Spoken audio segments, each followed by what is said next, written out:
Seri 3 Pelangi di Langit Singasari. Sepasang ular naga di satu sarang.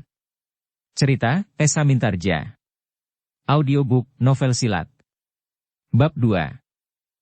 Kawan-kawannya tidak menyahut. Mereka duduk bersandar di dinding gardu yang dibuat dari anyaman bambu. Sementara senjata mereka pun mereka letakkan di pangkuan. Namun dalam pada itu, para prajurit yang akan memancing kekeruhan itu pun sudah siap.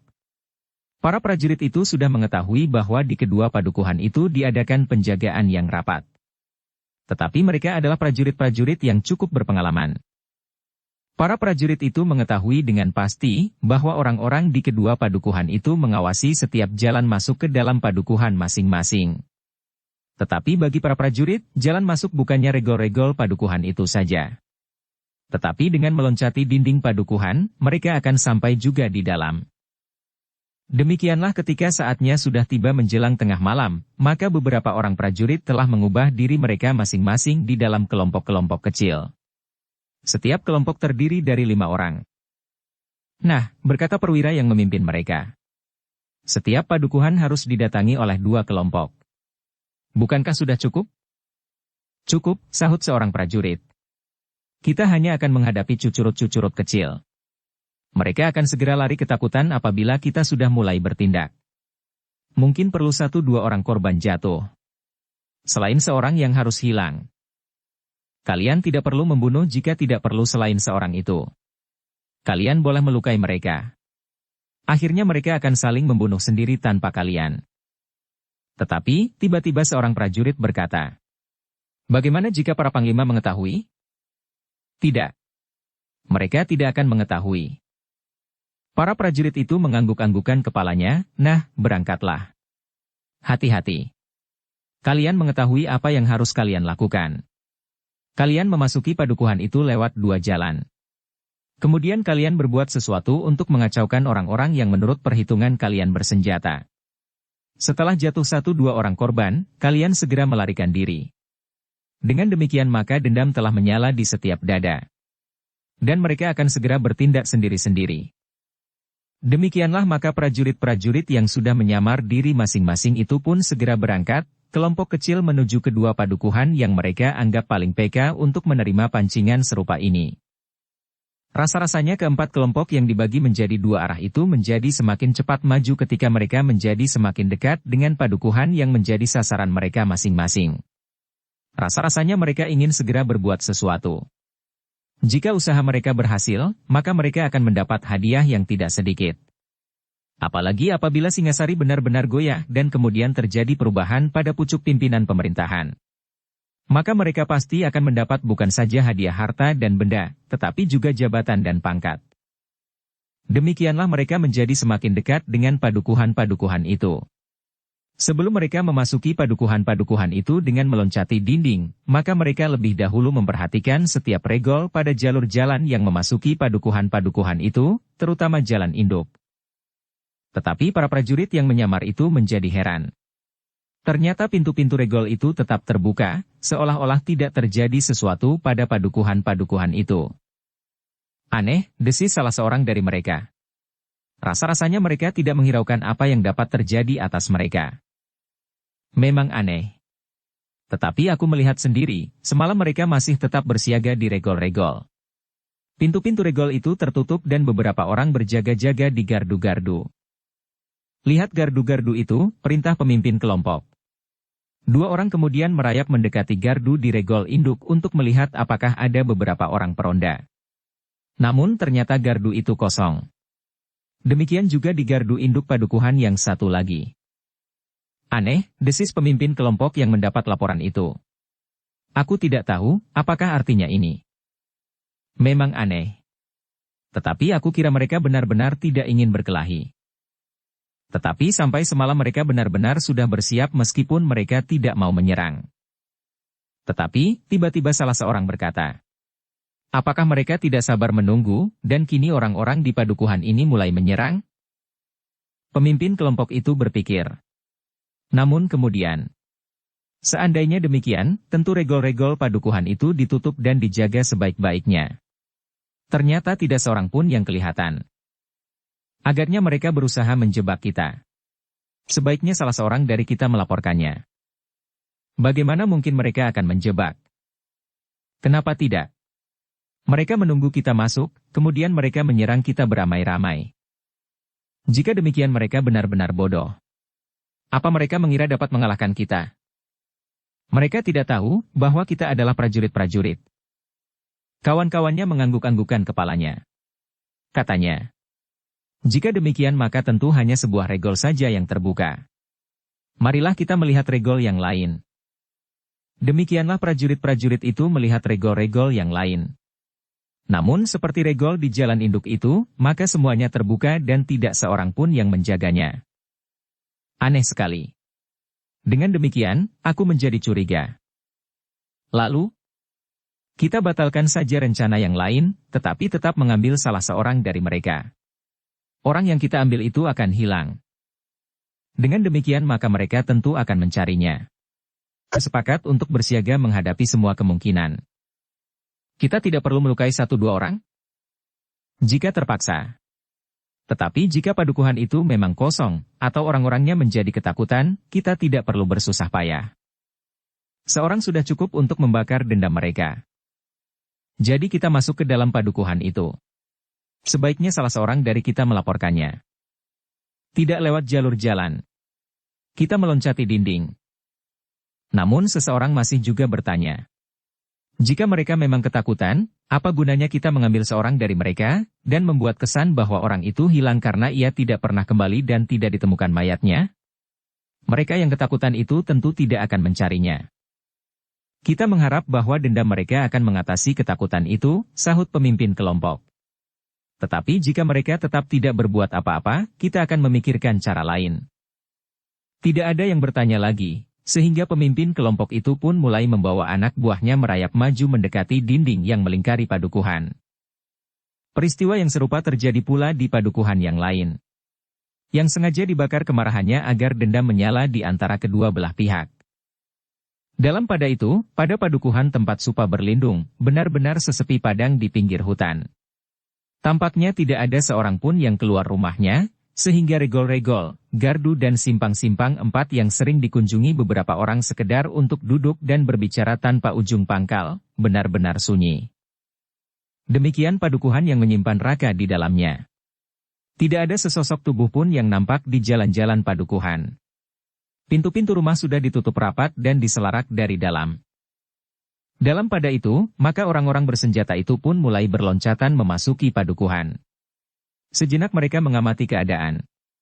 Namun agaknya padukuhan itu benar-benar sepi. Apa yang akan kita lakukan? Tidak seorang pun yang kita jumpai. Ya. Tetapi kita harus mengambil seseorang. Siapa?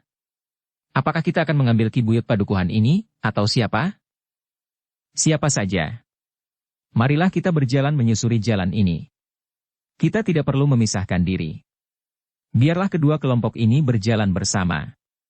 Kita mengambil orang dari rumah yang pertama kita jumpai. Ya. Dan itu adalah nasibnya. Kita tidak menentukan siapa yang bernasib jelek itu. Demikianlah maka orang-orang bersenjata itu pun mulai menyusuri jalan di dalam padukuhan yang sepi itu. Sekali pemimpin kelompok itu tertegun ketika ia mendengar suara burung kedasi yang seakan-akan sedang meratapi nasibnya yang malang. Burung kedasi, desis seorang prajurit yang menyamar. Ya, suara burung kedasi. Pertanda kepedihan. Di padukuhan ini akan terjadi peristiwa yang sedih. Suara burung kedasi adalah pertanda tangis. Apa boleh buat bahwa seseorang harus menitikkan air mata karena kehilangan? Mungkin bukan hanya seseorang. Mungkin 2-3 orang. Istri dan anak-anaknya. Dan akan disusul oleh tangis dan ratap di seluruh padukuhan. Manakah yang akan lebih dahulu menyerang melepaskan dendam? Padukuhan yang ini atau padukuhan yang lain, yang malam ini juga akan kehilangan salah seorang penghuninya. Mungkin malam ini juga terdengar suara burung kedasi di padukuhan itu, gumam seorang di antara para prajurit itu. Tetapi tidak ada seorang pun yang menjawab. Dalam pada itu, mereka melangkah terus semakin dalam. Pada padukuhan yang sepi itu, mereka sudah memutuskan untuk memasuki rumah yang pertama dan mengambil penghuni laki-lakinya siapapun orang itu. Ketika mereka melihat sebuah regol halaman rumah digantungi oleh lampu minyak, maka seseorang berdesis. Malanglah nasib penghuni rumah itu. Kita akan memasukinya dan membawa penghuninya. Demikianlah sekelompok prajurit itu pun kemudian berdiri di muka regol, sedang yang lain bertugas memasuki halaman rumah yang pertama-tama mereka jumpai itu. Kita tidak memilih, desis seorang prajurit muda. Nasib kadang-kadang berbuat dengan kejam. Mimpi apakah gerangan laki-laki ini? Ah kau! Jika kita terlampau banyak membuat pertimbangan maka kerja kita tidak akan dapat selesai. Prajurit muda itu terdiam. Tetapi ada sesuatu yang tidak mapan di dalam hatinya. Sejenak kemudian maka pemimpin kelompok itu sudah mengetuk pintu. Perlahan-lahan, tetapi semakin lama semakin keras. Siapa? Terdengar suara seorang perempuan.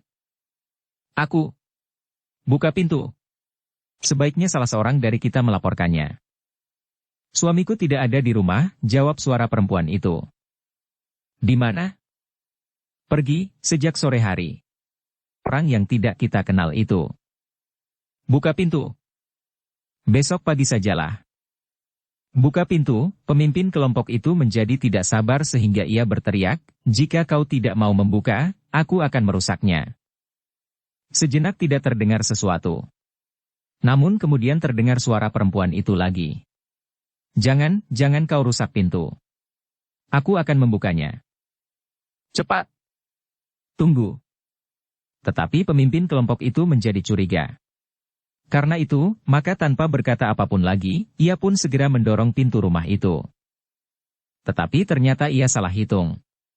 Pintu itu sama sekali tidak dipalang, sehingga karena dorongan kekuatannya sendiri ia pun kehilangan keseimbangan dan jatuh terjerembab. Tetapi orang yang terjatuh itu pun segera meloncat bangun dengan hati yang terbakar. Dengan sorot mata yang bagaikan bara, orang yang terjatuh itu memandang seorang perempuan yang berdiri gemetar dengan menggendong seorang anak kecil.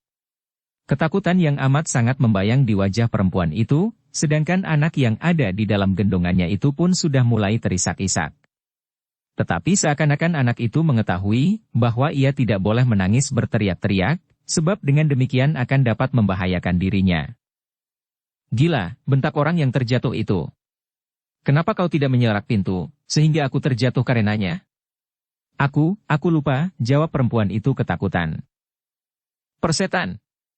Di mana suamimu? Bertanya pemimpin kelompok itu sambil menyeringai karena punggungnya terasa agak sakit. Suamiku pergi. Kemana? Aku tidak tahu. Tetapi ia pergi sejak sore. Mungkin ia pergi ke sawah karena tetangga-tetangga mengatakan bahwa parit mulai mengalir, perempuan itu berhenti sejenak, lalu. Tetapi apakah maksud kalian mencari suamiku? Jangan bohong. Di mana suamimu? Pergi, aku bersumpah. Ia tidak ada di rumah. Pemimpin kelompok itu berpikir sejenak. Namun tiba-tiba ia memberi perintah kepada orang-orangnya. Lihat seisi rumah. Serentak anak buahnya pun bergerak memasuki setiap bilik dengan senjata telanjang di tangan. Dilihatnya segenap sudut dan di bawah pembaringan. Tetapi mereka memang tidak menemukan seseorang. Tidak ada seorang laki-laki pun, lapor salah seorang anak buahnya. Pemimpin kelompok itu menggeram. Katanya kemudian, cari di halaman. Bawalah 3 orang dari kelompok yang ada di luar. Yang lain menjaga regol. Aku tetap di sini.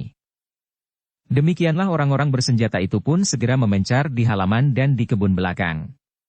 Mereka mencari ke dalam lumbung, kandang, dan di segala sudut. Tetapi mereka tidak menemukan yang dicarinya. Tidak ada, memang tidak ada. Mungkin perempuan itu memang tidak berbohong, desis salah seorang prajurit yang menyamar itu. Jadi bagaimana, sahut yang lain. Terserah kepada pemimpin kelompok. Mungkin kita harus memasuki rumah berikutnya. Jika kita menemukan laki-laki di sana, kita akan membawanya. Agaknya nasib laki-laki di rumah ini memang masih cukup baik. Kawannya tidak menyahut. Mereka pun kemudian menyampaikan hal itu kepada pemimpin kelompok yang ada di jalani rumah itu. Gila, geramnya. Jadi kita tidak menemukan laki-laki itu? Mungkin ia ada di sawah, sekali lagi perempuan itu menjelaskan dengan suara gemetar. Persetan, tiba-tiba pemimpin kelompok itu membelalakkan matanya.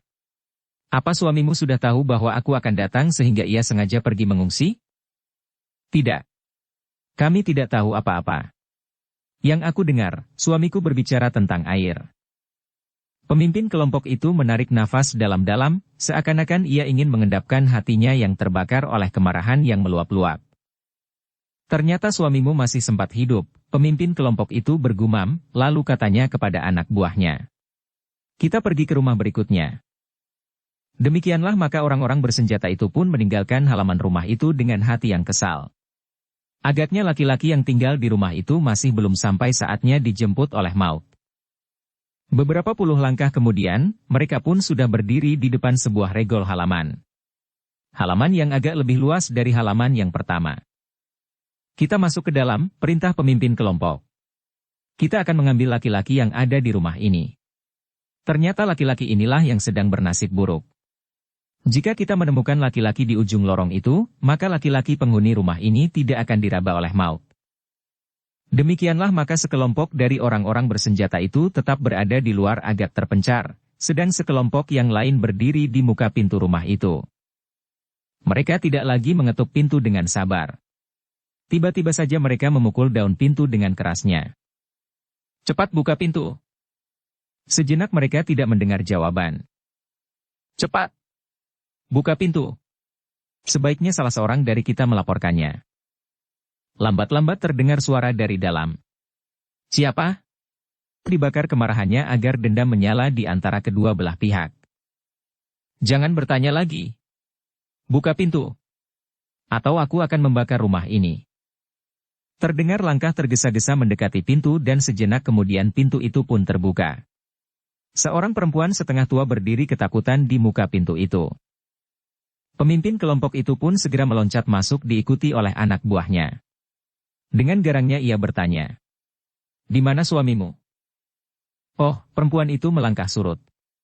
Suamiku sudah meninggal 5 tahun yang lalu. Oh, di mana anak-anakmu? Atau siapapun laki-laki di rumah ini? Anakku laki-laki sedang pergi ke sawah. Ia mendengar parit sudah mengalir. Gila! Siapa yang berkata tentang parit itu kepadamu? Sore tadi bebahu padukuhan ini pergi berkeliling ke setiap rumah. Mereka memberitahukan bahwa parit sudah mengalir. Padi yang hampir kering itu harus diairi. Pemimpin kelompok itu termangu-mangu sejenak. Namun tiba-tiba saja ia berteriak. Bohong! Di mana laki-laki rumah ini? Perempuan itu menjadi ketakutan sekali. Dan dengan gemetar ia berkata terbata-bata. Suamiku sudah mati 5 tahun yang lalu.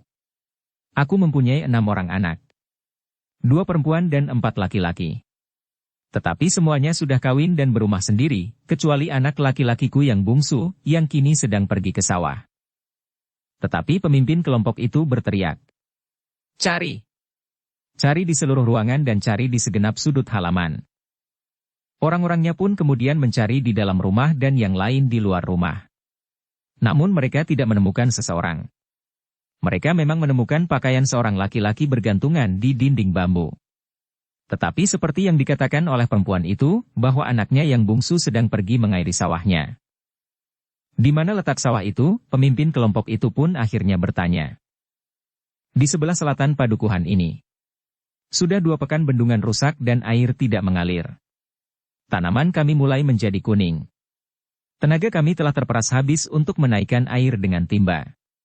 Dan siang tadi bendungan sudah dapat diselesaikan setelah seluruh isi padukuhan ini, laki-laki perempuan, tua muda bekerja memperbaikinya.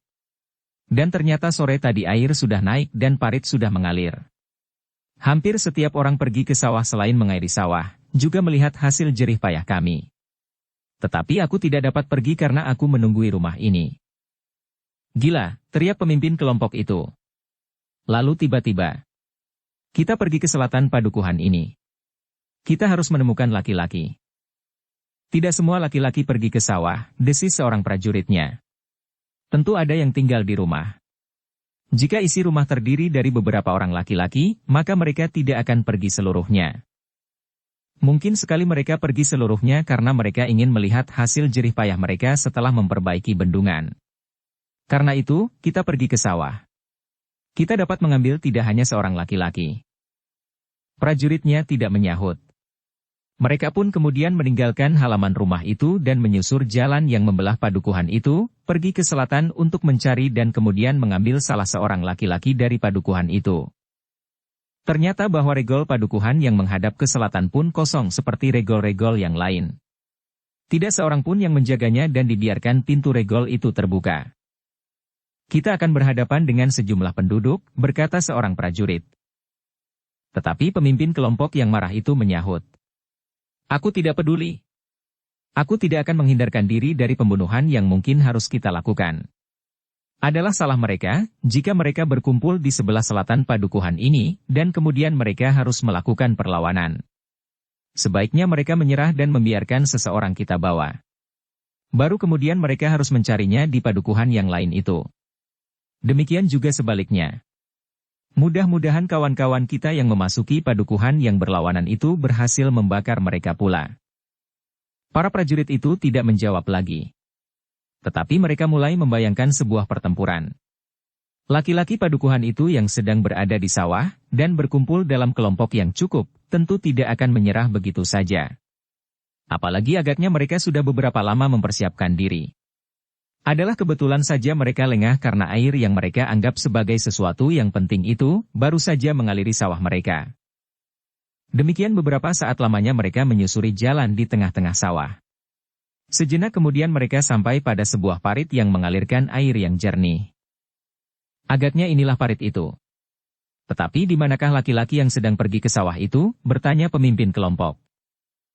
Prajurit-prajurit itu pun tertegun sejenak. Tetapi mereka sama sekali tidak bertemu dengan seorang laki-laki pun. Yang tampak di hadapan mereka adalah padi yang tumbuh dengan suburnya. Tidak tampak tanda-tanda bahwa padi itu menjadi kekeringan air untuk waktu yang cukup lama. Apakah kita sudah tertipu? Geram pemimpin kelompok itu. Iya, kita sudah tertipu. Tidak ada seorang laki-laki pun di sini. Tidak ada batang padi yang kering dan tidak ada apa-apa sama sekali, sahut seorang prajurit yang sedang menyamar itu. Gila. Perempuan-perempuan itu sudah menipu kita. Menunggu, dan kini orang-orang di padukuhan ini mulai menyerang? Iya, mereka menipu kita. Jahanam. Kita kembali kepada kedua perempuan itu. Kita paksa mereka mengaku di mana laki-laki di rumah mereka. Kita mengambil keduanya. Jika mereka tidak mengaku, biarlah kita bawa kedua perempuan itu. Aku tidak peduli. Tetapi, tiba-tiba salah seorang dari mereka berkata, kenapa mereka dapat menjawab serupa? Laki-laki mereka, apakah itu suaminya atau anaknya, pergi ke sawah karena air mulai mengalir? Pemimpin kelompok itu berpikir sejenak. Katanya, ya, kenapa hal itu dapat terjadi? Mungkin mereka tidak berbohong. Tetapi mereka salah mengatakan bahwa bukan sawah di daerah ini yang pernah mengalami kekeringan itu. Pemimpin kelompok itu termangu-mangu sejenak. Namun kemudian, aku tidak peduli. Jika di dalam perjalanan kita kembali ke dua rumah itu tidak menjumpai laki-laki, maka kita akan membawa dua orang perempuan gila itu. Mereka harus menunjukkan di mana suami atau anaknya. Jika kita tidak menemukan, apa boleh buat? Perempuan itu akan merupakan bahan yang lebih baik. Anak buahnya tidak mempersoalkannya lagi. Mereka memang harus berbuat sesuatu untuk membakar permusuhan antara dua golongan rakyat Singasari agar dengan demikian terjadi guncangan pada pemerintahan Anusapati. Jika mereka berhasil membenturkan dua padukuhan dari golongan yang berbeda itu, maka persoalannya tentu akan merambat, karena masing-masing akan menyeret golongannya ke dalam persoalan itu. Demikianlah maka kelompok kecil prajurit yang menyamar itu dengan tergesa-gesa kembali memasuki regol padukuhan. Ternyata padukuhan itu masih saja sepi seperti ketika mereka melaluinya. Gardu di dalam regol itu tidak terisi oleh seorang pun, sedang pintu regol masih juga terbuka namun dalam pada itu, selagi mereka melalui lorong di dalam regol itu, mereka telah terkejut. Lamat-lamat mereka mendengar suara orang tertawa sehingga iring-iringan itu pun kemudian berhenti. Apakah kau mendengar suara tertawa? Bertanya pemimpin kelompok itu kepada seorang prajuritnya. Ya. Aku mendengar, sahut orang itu. Perlahan-lahan. Jika demikian, ada orang di sekitar kita. Suara itu suara seorang laki-laki. Mungkin masih ada orang yang berjaga-jaga di dalam rumah di sekitar tempat ini. Mungkin mereka sedang membicarakan masalah air, atau kepentingan yang lain. Marilah kita cari. Aku yakin bahwa aku mendengar suara tertawa. Sejenak mereka pun berdiam diri. Mereka ingin meyakinkan apakah mereka tidak salah dengar. Sejenak kemudian maka mereka menjadi yakin. Mereka memang mendengar suara seorang laki-laki yang tertawa. Di arah timur. Benar, bertanya pemimpin kelompok. Ya, di arah timur. Maka kelompok itu pun kemudian bersiap untuk mencari sumber suara itu ke arah timur. Namun ketika kaki mereka baru saja melangkah, maka mereka dikejutkan oleh suara tertawa itu pula. Tetapi justru di arah yang berlawanan. Hi, kau dengar. Suara itu tidak di arah timur, tetapi di arah barat. Ya, di arah barat. Ia tidak ada di rumah. Jadi, kita yakinkan. Jika kita mendengar suara itu lagi. Sejenak mereka berdiam diri. Dan ternyata mereka pun kemudian mendengar suara itu. Memang di arah barat. Memang di arah barat. Cepat. Kita harus menemukannya. Mereka pun segera dengan tergesa-gesa pergi ke arah barat. Namun langkah mereka terpaksa terhenti ketika mereka mendengar suara tertawa itu lagi. Justru di arah yang lain. Gila, pemimpin kelompok itu berteriak. Kita mendapat tantangan. Aku dengar suara itu. Dan alangkah bodohnya jika aku mencarinya di arah lain. Baik. Kita harus menjawab tantangan ini. Para prajurit itu pun kemudian menyadari bahwa mereka benar-benar mendapat tantangan dari orang yang tidak mereka kenal. Suara tertawa yang berpindah-pindah itu agaknya dengan sengaja agar mereka menjadi bingung, atau justru menakut-nakutinya. Tetapi para prajurit yang cukup berpengalaman itu menyadari bahwa mereka telah dihadapkan pada lawan yang tidak dapat diabaikan. Dalam pada itu pemimpin kelompok itu pun berkata pula. Kami menunggu di sini. Ayo, siapakah yang telah menantang kami dengan sikap yang terlampau sombong itu? Agaknya kalian dengan sengaja telah mencoba mempermainkan kami. Tetapi kalian akan menyesal, karena kami akan membalas sakit hati kami berlipat ganda. Masih belum ada jawaban. Cepat. Jawab kata-kata kami, atau kami harus memanggil kalian untuk datang kemari? Tidak ada jawaban. Pemimpin kelompok itu pun menjadi sangat marah. Dengan suara gemetar ia berteriak. Baik. Baik jika tidak seorang pun yang datang, maka aku akan membakar gardu dan regol itu sekaligus. Apabila masih belum ada seorang pun yang datang, kami akan membakar rumah-rumah yang kami jumpai. Masih tetap belum ada jawaban yang mereka dengar, sehingga karena itu maka pemimpin kelompok itu menjadi sangat marah dan berteriak. Kami akan melakukannya. Sekarang. Lalu ia pun berteriak kepada anak buahnya. Cepat, buatlah api. Seorang anak buahnya pun segera mengambil sebuah batu yang berwarna keputih-putihan dari ikat pinggangnya. Dengan sepotong baja dan gelugut aren, maka ia pun mulai membuat api. Disentuhnya batu itu dengan sepotong besi baja. Sepercik api meloncat dan menyentuh gelugut aren yang sudah dikeringkan. Cari rerumputan dan kayu kering. Kita membuat api. Beberapa orang pun segera mencari rerumputan dan daun-daun kering. Gelugut aren yang sudah mulai membara itu pun kemudian dihembus-hembusnya pada rerumputan yang kering, sehingga api itu pun semakin lama menjadi semakin besar. Akhirnya, maka terjadilah nyala yang menjalar ranting-ranting kering yang sudah disediakan. Lemparkan ke gardu itu, teriak pemimpin kelompok itu.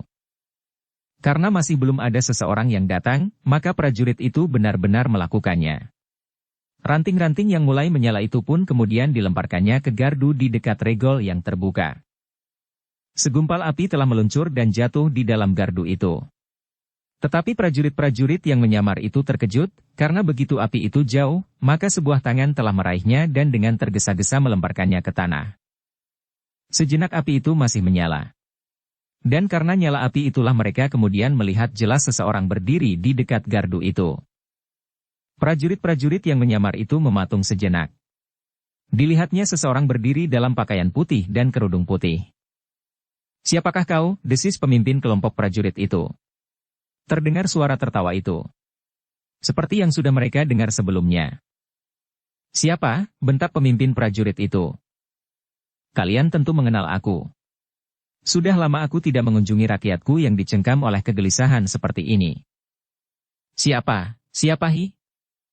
Kau tidak mengenal aku? Mustahil. Pemimpin kelompok itu termangu-mangu sejenak.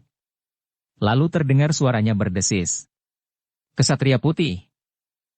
Orang berpakaian dan berkerudung putih itu tertawa. Katanya, "Nah, kau menyebutnya dengan tepat. Aku adalah kesatria putih. Kau ingin melihat kudaku yang putih? Aku mengikatnya di dalam kegelapan." Bohong, kau bukan kesatria putih, tiba-tiba pemimpin kelompok itu berteriak. Suara tertawa itu terdengar lagi. Dan kini suara tertawa itu bagaikan semakin dalam mencengkam jantung setiap prajurit yang menyamar. Kenapa kau ragu-ragu? Sebagaimana kau lihat, aku adalah kesatria putih. Aku telah meninggalkan tahta sesaat karena aku telah menerima laporan tentang kalian. Jangan menyesal bahwa aku telah menyusupkan beberapa orang dari pasukan Sandi ke dalam setiap kelompok prajurit. Dan di dalam kesatuanmu aku pun telah menanam prajurit-prajurit Sandi itu. Dan dari mereka aku mendengar laporan, apa yang telah kalian lakukan di daerah ini. Menakut-nakuti, membiarkan mereka dalam ketakutan dan kemudian kalian kini berusaha memancing pertentangan itu. Bohong. Bohong. Selain prajurit-prajurit Sandi di dalam pasukanmu, kau pun telah dijebak oleh petugas-petugas Sandi yang lain. Di padukuhan ini pun aku mempunyai petugas Sandi meskipun bukan prajurit. Dan sekarang ia akan membantuku menangkap kalian. Omong kosong. Jangan menakut-nakuti aku. Jika benar kau kesatria putih, kenapa kau masih juga mempergunakan kerudung putih itu? Karena setiap orang mengetahui bahwa kesatria putih adalah Tuanku Anusapati, yang sekarang sudah berada di atas tahta Singasari. Sedang kalian usahakan, agar tahta itu berguncang. Begitu? Bohong. Jika benar kau Tuanku Anusapati, bukalah kerudung putih itu. Aku akan menangkapmu dan membawa langsung ke istana tanpa memberitahukan kepada perwira atasanmu yang telah menjerumuskan kalian ke dalam pengkhianatan ini. Persetan! Jangan mengigau. Kami tidak percaya bahwa kau adalah kesatria putih. Kami tidak percaya apa yang kau katakan itu seluruhnya. Mungkin kau adalah pemimpin yang sebenarnya dari golongan yang menentang Tuanku Anusapati di padukuhan ini dan beberapa padukuhan yang lain. Terserah kepadamu. Percaya atau tidak percaya. Tetapi aku akan menangkapmu. Jangan menakut-nakuti kami seperti menakut-nakuti anak-anak. Aku akan melakukan tugas yang dibebankan kepadaku sebaik-baiknya. Aku akan membunuhmu. Jangan menyesal bahwa kau tidak berhasil menakut-nakuti kami sehingga kami dengan begitu saja menyerahkan leher kami. Oh, jadi kalian akan melawan? Bahwa aku mendengar suara tertawa. Kami akan membunuhmu. Suara tertawa itu terdengar lagi. Kini sangat mengerikan, sehingga terasa bulu-bulu para prajurit itu meremang. Bedanya kesatria putih dahulu selalu seorang diri. Kini kesatria putih yang sudah duduk di atas tahta, tidak mau mengalami kesulitan karena usahanya melindungi rakyatnya. Itulah sebabnya kesatria putih sekarang dengan resmi membawa pasukan pengawal istana. Dan kau tentu sudah mengenal mereka itu. Itu adalah pertanda bahwa kau bukan kesatria putih yang sebenarnya. Justru sebaliknya. Para prajurit pengawal itu adalah pertanda kebesaran kesatria putih saat ini. Pemimpin kelompok itu menjadi ragu-ragu. Tetapi tiba-tiba ia menggeretakkan giginya. Ia tidak mau dicengkam oleh keragu-raguannya sendiri, sehingga ia seakan-akan menjadi lumpuh karenanya. Demikianlah, maka yang terjadi di kedua padukuhan yang terpisah itu hampir serupa. Prajurit-prajurit yang bertugas di kedua tempat itu ternyata telah bertemu dengan kesatria putih. Tetapi ternyata bahwa kedudukan kedua kesatria putih itu agak berbeda meskipun membawa tugas yang serupa. Kesatria putih yang berada di padukuhan yang satu, dengan suara tertawanya yang bagaikan menusuk ulu hati, telah membuka kerudungnya. Ternyata ia benar-benar Anusapati yang telah duduk di atas tahta. Sehingga dengan demikian para prajurit yang menyamar itu sama sekali tidak dapat berbuat lain kecuali menyerahkan dirinya, karena Anusapati benar-benar membawa sepasukan pengawal yang cukup untuk menguasai prajurit-prajurit yang telah berkhianat itu. Sedang di padukuhan yang lain, kesatria putih itu tidak mau membuka kerudung putihnya. Karena itu, maka ia masih harus membuktikan kemampuannya bertempur dibantu oleh beberapa orang dalam pakaian prajurit pengawal. Hanya 3 orang. Tetapi yang 4 orang itu adalah Mahisa Agni, Witantra, Kuda Sempana, dan Mahendra. Sedangkan Supa dan Raka, petugas sandi itu pun telah melibatkan dirinya pula di dalam penangkapan itu. Tetapi tugas Supa agaknya lebih ringan dari tugas Raka. Supa kebetulan berada di padukuhan yang didatangi langsung oleh Anusapati sendiri, sehingga prajurit-prajurit yang menyamar itu tidak berani melakukan perlawanan apapun. Sedang Raka berada di padukuhan yang lain, di mana kesatria berkerudung putih itu tidak mau membuka kerudungnya, sehingga telah terjadi pertentangan di antara mereka. 10 orang prajurit melawan kesatria putih dibantu oleh 3 orang pengawalnya, dan kemudian Raka, seorang petugas sandi yang tidak diambil dari lingkungan keprajuritan itu pun harus bertempur pula. Demikianlah maka kesatria putih yang tidak membuka kerudungnya itu masih harus bertempur. Namun pertempuran itu tidak berlangsung lama. Meskipun tidak dikehendaki, tetapi terpaksa telah jatuh korban pula dari antara prajurit yang menyamar itu. Seorang terluka parah dan 3 orang terluka ringan. Seterusnya, tidak ada jalan lain bagi mereka kecuali menyerah. Malam itu juga, mereka telah dibawa langsung ke istana. Di tempat yang sudah ditentukan maka kedua orang yang menyebut dirinya itu kesatria putih, telah bertemu. Mahisa Agni yang mendahului tawanannya, segera membuka pakaian putih dan kerudungnya tanpa setahu mereka. Demikianlah, ketika mereka memasuki halaman istana, maka bagi para tawanan itu hanya ada seorang kesatria putih, yang diiringi oleh beberapa orang pengawal. Namun tugas kesatria putih itu ternyata masih belum selesai. Setelah menyimpan tawannya maka ia pun harus menyelesaikan induk pasukan prajurit-prajurit yang menyamar itu. Ia harus menangkap perwira yang tertinggi di antara mereka yang bertanggung jawab atas pengkhianatan itu. Demikianlah maka Anusapati dengan pasukan pengawalnya diikuti oleh Mahisa Agni segera berangkat untuk tugas yang cukup berat bagi mereka. Anusapati sengaja tidak membawa para panglima, agar persoalan itu tidak menjadi semakin tersebar. Ia hanya membawa sepasukan pengawal yang terpercaya dan seorang senapati agung yang bertugas di Kediri, yaitu Mahisa Agni. Sedangkan Witantra, Mahendra dan Kuda Sempana mengikutinya dari kejauhan karena mereka bukan prajurit Singasari, agar kehadirannya tidak menimbulkan pertanyaan di antara para prajurit itu sendiri. Demikianlah, dengan diam-diam sepasukan prajurit merayap di sepanjang jalan kota. Bahkan Anusapati telah membagi prajuritnya menjadi kelompok-kelompok kecil, agar tidak menimbulkan kegelisahan di antara rakyatnya. Namun selain tidak menimbulkan kegelisahan di antara rakyat Singasari, maka kedatangan prajurit itu pun tidak segera diketahui oleh pasukan yang sudah dianggap berkhianat itu. Tetapi bahwa kelompok-kelompok prajurit yang bertugas memancing pertentangan itu tidak segera kembali, maka perwira yang memimpin seluruh pasukan yang bertugas di daerah itu pun menjadi gelisah. Apalagi ketika waktu yang diperkirakan sudah jauh melampauinya. Karena itu, maka dipanggilnya beberapa orang kepercayaannya untuk berbicara tentang pasukan yang mereka tunggu-tunggu itu. Seharusnya mereka sudah kembali, desis perwira itu. Mungkin mereka menyingkirkan jejak. Maksudmu orang yang diambilnya dari padukuhan itu? Ya. Mereka harus melenyapkan bekas. Dalam hal ini mayat orang-orang yang mereka ambil. Perwira itu mengangguk-anggukkan kepalanya. Namun kemudian ia berkata, tetapi waktunya sudah cukup. Jadi, bagaimana maksudmu? Bertanya perwira yang lain. Perintahkan 2 orang penghubung untuk melihat apakah yang sudah terjadi atas mereka. Demikianlah maka 2 orang penghubung berkuda segera bersiap untuk berangkat.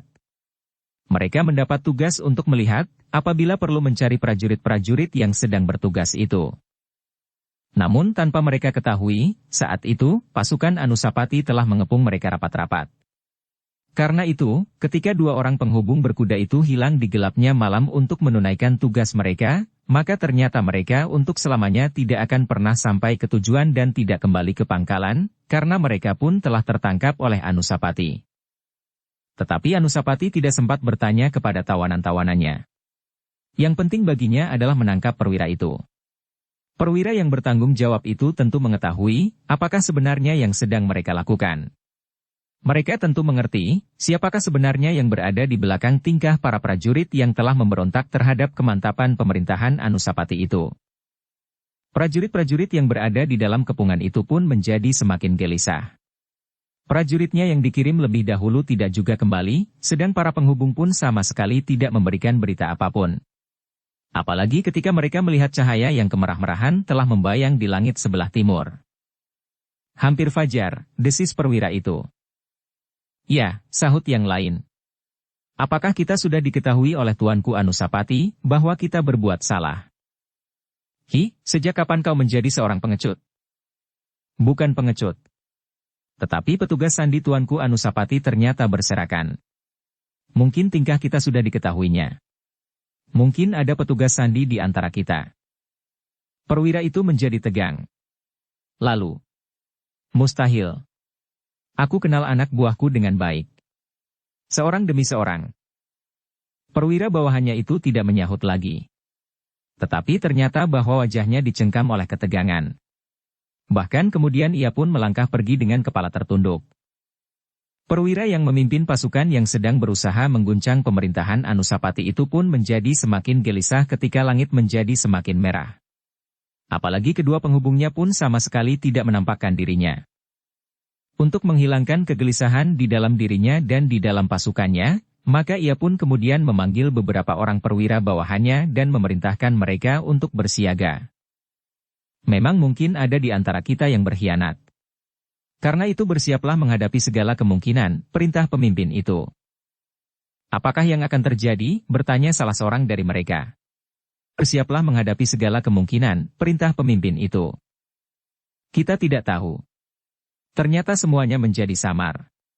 Kitalah yang justru dihadapkan pada kebimbangan. Bukan orang-orang padukuhan itu. Perwira-perwira bawahan itu mengangguk-anggukkan kepalanya. Nah, kembalilah kepada kelompok masing-masing. Kalian harus bersiaga menghadapi segala kemungkinan. Demikianlah prajurit yang gelisah itu mempersiapkan dirinya. Mereka tidak tahu apakah sebenarnya yang sedang mereka hadapi. Apakah kelompok-kelompok kecil itu telah terjebak, desis seorang prajurit. Apakah tidak seorang pun berhasil lolos? Dan apakah mereka terjebak semuanya? Bukankah mereka bukannya pergi ke satu padukuhan? Seandainya padukuhan yang satu sempat menjebaknya, maka tentu yang lain tidak. Siapa tahu?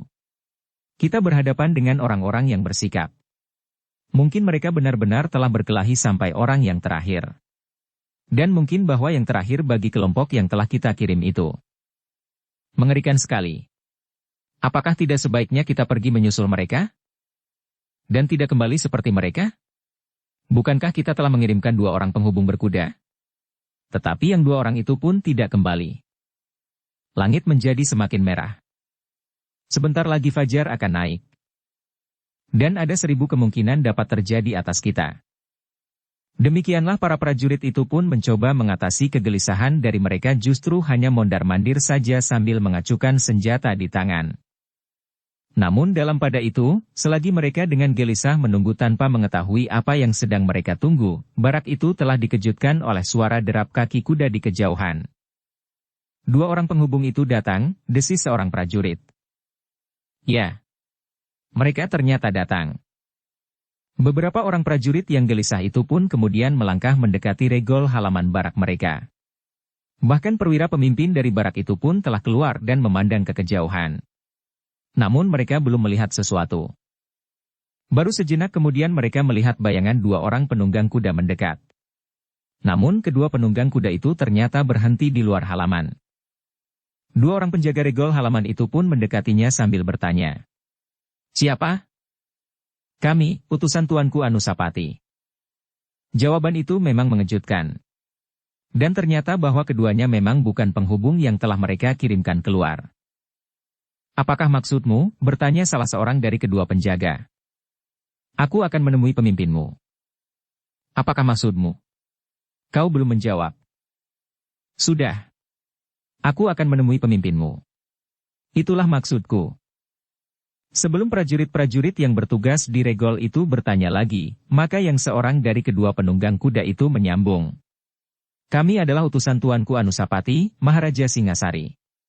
Junjungan kami dan kalian. Kau terlampau kecil untuk mengetahui persoalan yang kami bawa untuk kami beritahukan kepada pemimpinmu. Kau harus melihat pakaian kami dan tanda-tanda kebesaran yang ada pada kami. Meskipun fajar masih belum menyingsing, dan kalian masih belum melihat dengan jelas, tetapi sebagai seorang prajurit kalian harus segera dapat mengenal tanda kebesaran seorang prajurit. Aku adalah perwira utusan Tuanku Anusapati.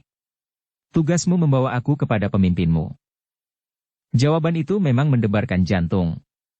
Prajurit yang bertugas di regol itu telah tertindih oleh wibawa kedua utusan Anusapati itu, sehingga mereka tidak segera dapat menyahut. Bawa mereka masuk, perintah pemimpin mereka yang juga mendengar jawaban itu. Kedua prajurit yang bertugas di regol itu termangu-mangu sejenak. Namun kemudian salah seorang dari mereka pun mempersilakan kedua orang berkuda itu masuk.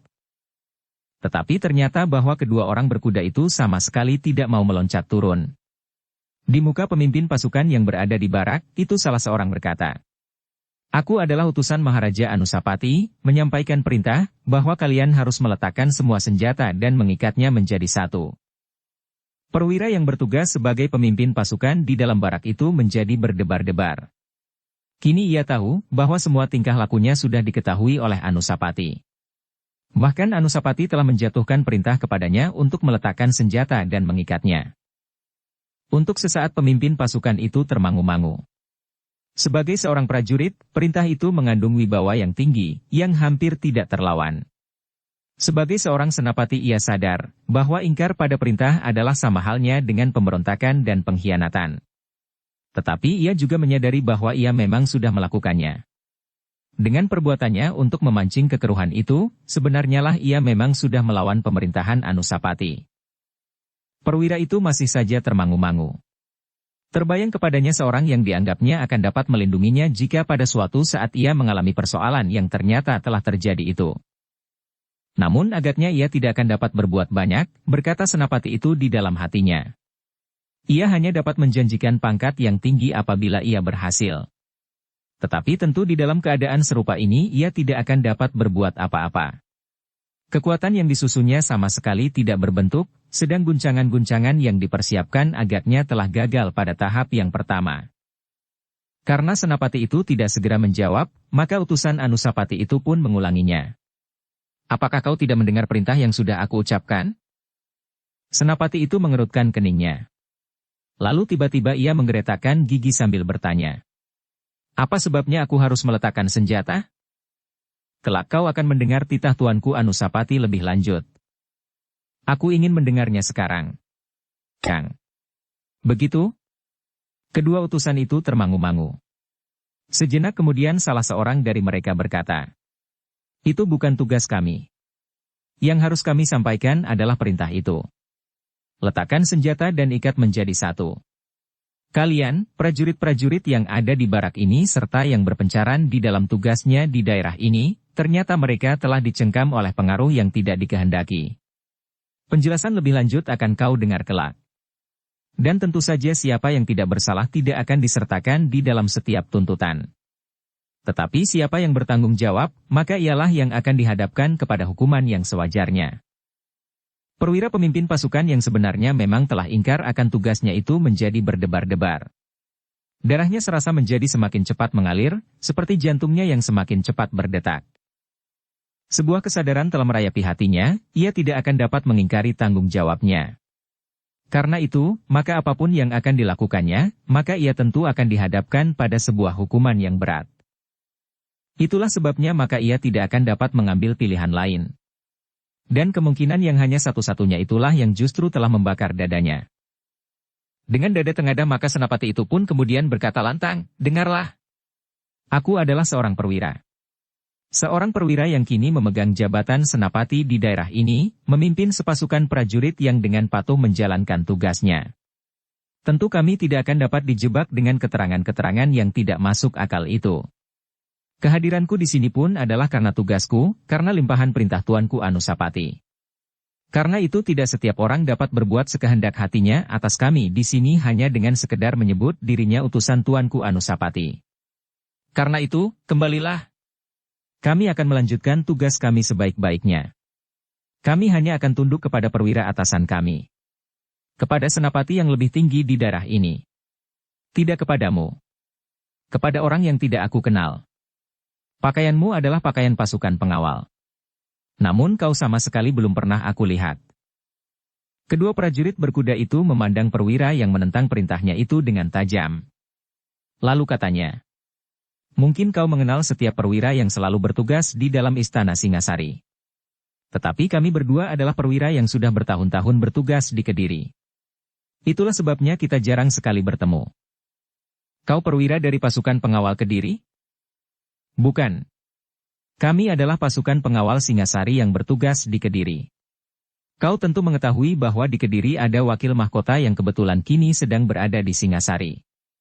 Kami adalah pasukan pengawal yang bertugas mengawal Tuanku Mahisa Agni. Persetan! Kenapa kalian yang harus datang kepadaku? Bukan perwira dari pasukan pengawal yang bertugas di Singasari? Tidak ada bedanya. Dan di belakangku adalah pasukan segelar sepapan. Pasukan pengawal dan beberapa kelompok dari kesatuan-kesatuan yang lain. Jika tidak mengindahkan perintah ini, maka pasukan yang bersiap itu akan menyerbu memasuki barak ini. Dengan demikian tentu jatuh korban. Dan itu berarti bahwa kesalahanmu menjadi semakin berat di hadapan Tuanku Anusapati.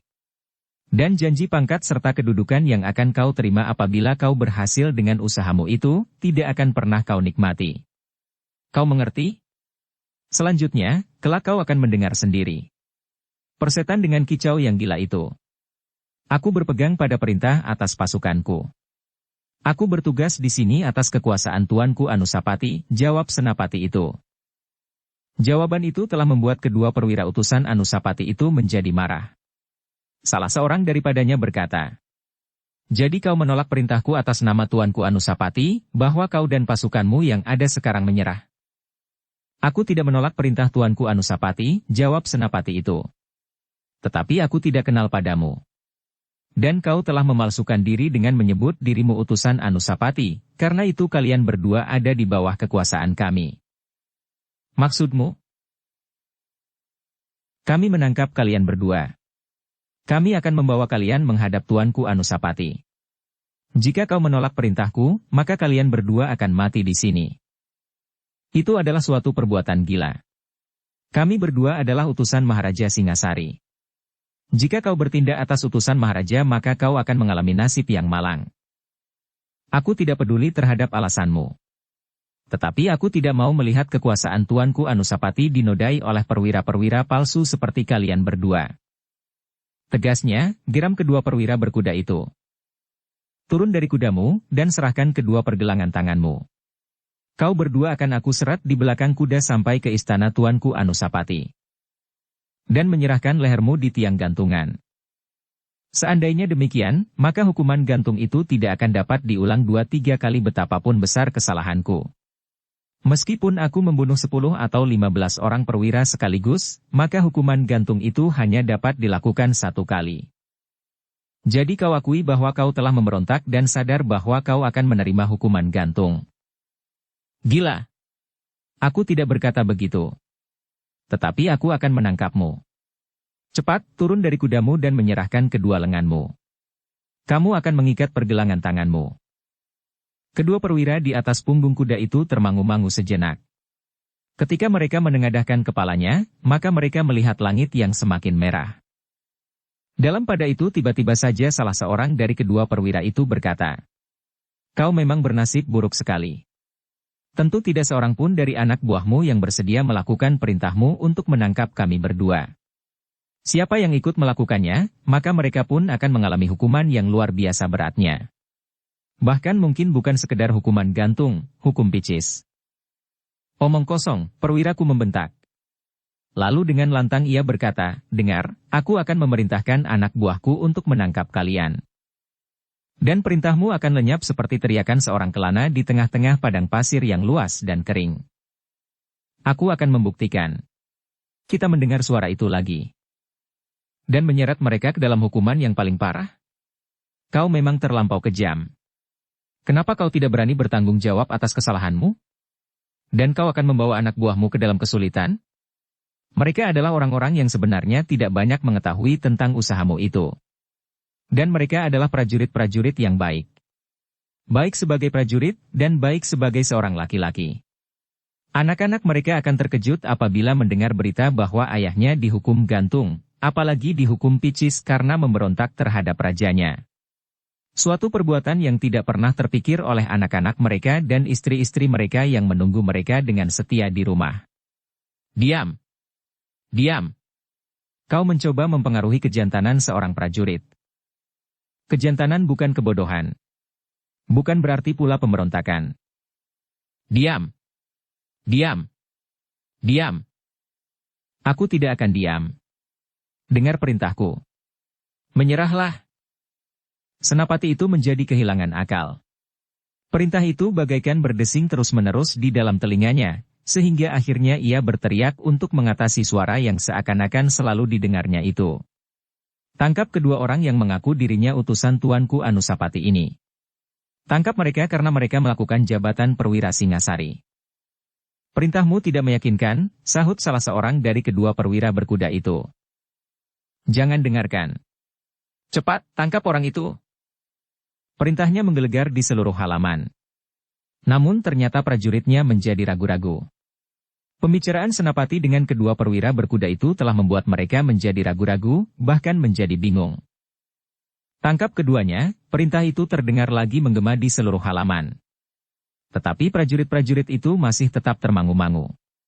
Bahkan di antara mereka ada yang benar-benar telah terkenang kepada keluarganya di rumah. Jika ia tidak kembali dan istrinya serta anak-anaknya mendengar bahwa ia tertangkap apalagi terbunuh karena memberontak, maka istrinya akan menangis sepanjang malam.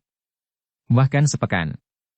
Dan istrinya serta anaknya itu akan tersisih dari pergaulan karena suaminya memberontak. Tetapi jika ia mati di peperangan untuk menegakkan Singasari, maka istrinya akan dihormati oleh kawan-kawannya dan tetangga-tetangganya. Dalam keraguan-raguan itu, para prajurit yang berada di halaman barak itu melihat kedua perwira berkuda itu menggerakkan kudanya sambil berkata, "Baiklah. Jika kau tidak mau menyerah, aku akan menyampaikannya kepada Tuanku Anusapati. Siapa yang menyesal harap meninggalkan barak yang akan segera dihancurkan ini."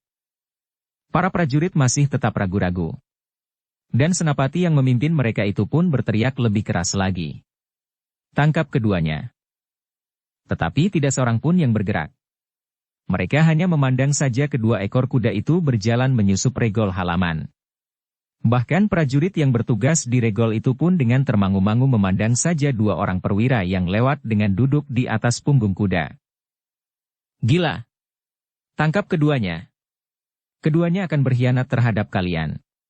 Yang hitam dikatakan putih dan yang putih dikatakan hitam. Apalagi kita bersama-sama telah membuat kesalahan. Maka melawan atau tidak melawan kita akan digantung. Kita adalah prajurit-prajurit jantan, yang lebih baik mati dengan pedang di tangan apapun alasannya daripada mati di tiang gantungan. Kata-kata itu pun ternyata berpengaruh juga terhadap prajurit-prajuritnya. Mereka menjadi semakin bimbang.